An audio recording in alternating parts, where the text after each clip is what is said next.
గురుకులాలు సమస్యల్లో కొట్టుమిట్టాడుతున్న పరిస్థితి చాలా క్లియర్ గా కనిపిస్తోంది. మనకి కరీంనగర్ నుంచి మరింత సమాచారం మా ప్రతినిధి వేణు లైవ్ లో అందిస్తారు. వేణు, కరీంనగర్ గురుకులాల పరిస్థితి ఏంది? మన ఖమ్మంకి సంబంధించి చూసుకుంటే చాలా సమస్యలు కనిపిస్తున్నాయి.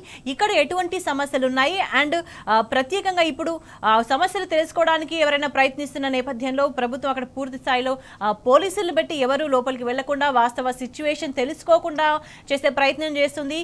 దీనికి కనీసం తల్లిదండ్రులు వస్తే కూడా పిల్లల్ని కలవనీయకుండా చేస్తున్న సిచ్యువేషన్. దీని గురించి విద్యార్థులు కావచ్చు, తల్లిదండ్రులు కావచ్చు, వాళ్ళు ఏం మాట్లాడుతున్నారు, ఈ నిర్బంధమైన వాతావరణం గురించి అక్కడ సిబ్బంది కావచ్చు, అధికారులు కావచ్చు, వాళ్ళు ఏం మాట్లాడుతున్నారు?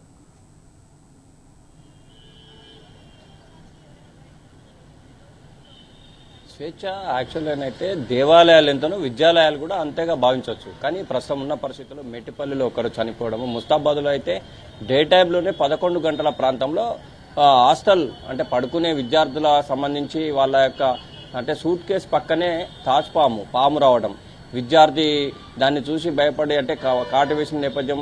దాన్ని అనంతరం చూసుకుంటే ముస్తాబాద్ నుంచి అంటే ప్రభుత్వ ఆసుపత్రి నుంచి మరో ప్రైవేట్ ఆసుపత్రి, అంటే ముఖ్యంగా ప్రతి తల్లిదండ్రి కూడా గురుకులాల్లో సీటు వచ్చిందంటే వాళ్ళు ఎంతో సంతోషంగా ఫీల్ అవుతారు. ఎందుకంటే గురుకులాల్లో చదువు అంటేనే వారు చాలా ఉన్నతమైన విద్య వస్తుంది, భవిష్యత్తులో కూడా ఉన్నతమైన విద్యతో పాటు వారు ఒక ఉన్నత స్థానంలో ఉంటారని చెప్పి ప్రతి తల్లిదండ్రి కళ్ళు కంటారు. కానీ ప్రస్తుతం ఉన్న పరిస్థితుల్లో ఈ కళ్ళలే అవకాశాలు కనిపిస్తున్నాయని తల్లిదండ్రులు ఆవేదన వ్యక్తం చేస్తున్నారు. ఎందుకంటే వారికి అంటే ముఖ్యంగా ఒక విద్యార్థులు చదువుకోవాలన్నా కానీ సరి అయినటువంటి ఫుడ్ ఉండాలి, నిద్ర ఉండాలి.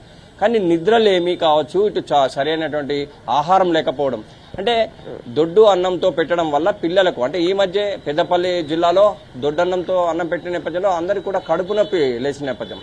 అంటే సరైనటువంటి భోజనం ఏర్పాటు లేకపోవడం, నీళ్ల చారు, మరోవైపు మౌలిక వసతులు లేకపోవడం. అంటే ఆడపిల్లలు ఉంటారు, కనీసం బాత్రూంలో వెళ్ళాలంటే వారికి సరైన సౌకర్యాలు కల్పించాలి.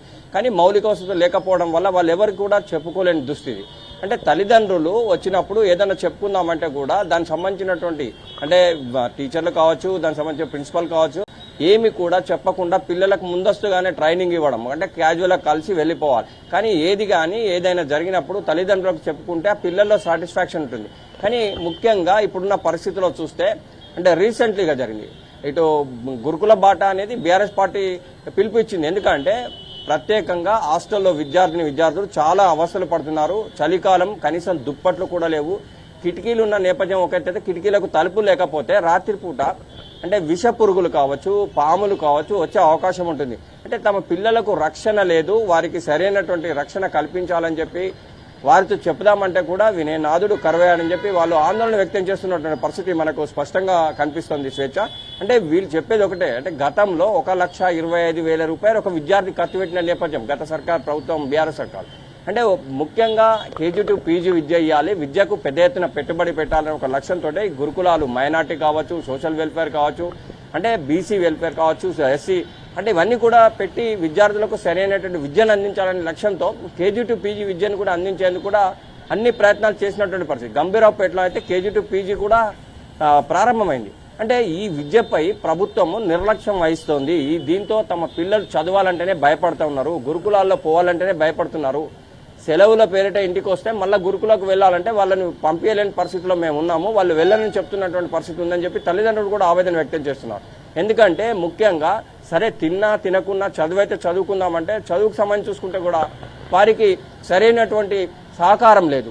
అంటే ఇక్కడ విద్యార్థులకు కావచ్చు, ఏదైనా కావచ్చు, అంటే సరైనటువంటి ఆహారం లేకపోవడం వల్ల కూడా విద్యార్థి చాలా ఆందోళన చెందుతున్నట్టు. ఇప్పుడు ప్రస్తుతం అయితే చలికాలం సంబంధించి చూస్తూ కూడా విద్యార్థికి తప్పనిసరిగా దుప్పట్లు సౌకర్యం ఏర్పాటు చేయాలి. కానీ ఇక్కడ అవి కూడా కొంతమందికి లేని నేపథ్యంలో విద్యార్థులు చాలా ఆవేదన వ్యక్తం చేస్తున్నారు. అయితే ఇప్పుడు బీఆర్ఎస్ పార్టీ గురుకుల బాట పట్టడమే కాదు, విద్యార్థులు పడుతున్న కష్టాలను స్వయంగా వారితో మాట్లాడి వారికి ఉన్నటువంటి కష్టాలను తీర్చాలనే ఒక లక్ష్యంతో తమ వంతు సాయంగా ఏం జరుగుతుందో తెలుసుకోవాలనే లక్ష్యంతో వెళ్తున్నట్టు నేపథ్యం.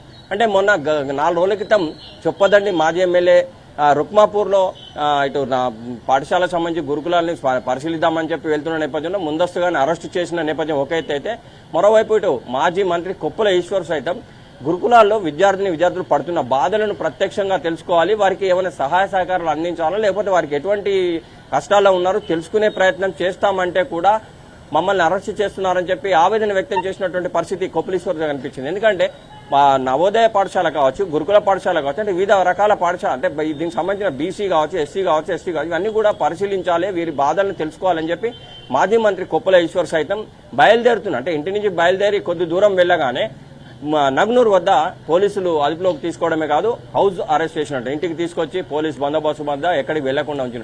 అంటే బీఆర్ఎస్ సంబంధించిన వాళ్ళు చెప్పేది కూడా ఒకటే, అక్కడ ఎటువంటి ఏ కార్యక్రమం లేకుండా నిజంగా మీరు అన్ని కార్యక్రమాలు పర్ఫెక్ట్ గా చేస్తే మేము పోయి పరిశీలిస్తే మీకు ఎందుకు భయం, మేము పోయి ఆ పిల్లలతో మమేకమై వారి కష్ట నష్టాలు ఏంటి తెలుసుకునే ప్రయత్నం మాత్రమే చేస్తున్నాం, మీకు సహకారం అందిస్తామని చెప్తున్నా కూడా మమ్మల్ని పోలీసు నిర్బంధాల మధ్య ఎందుకు ఉంచుతున్నారని చెప్పి ప్రశ్నిస్తున్నారు. అంటే ఈ రోజు కూడా చొప్పదండి మాజీ ఎమ్మెల్యే శుంకర రవిశంకర్ బోయిన్పల్లిలో కూడా గురుకుల పాఠశాల పరిశీలించడానికి వెళ్తే కూడా పోలీసు రక్షణ వల్ల పోవాల్సిన పరిస్థితి వచ్చింది.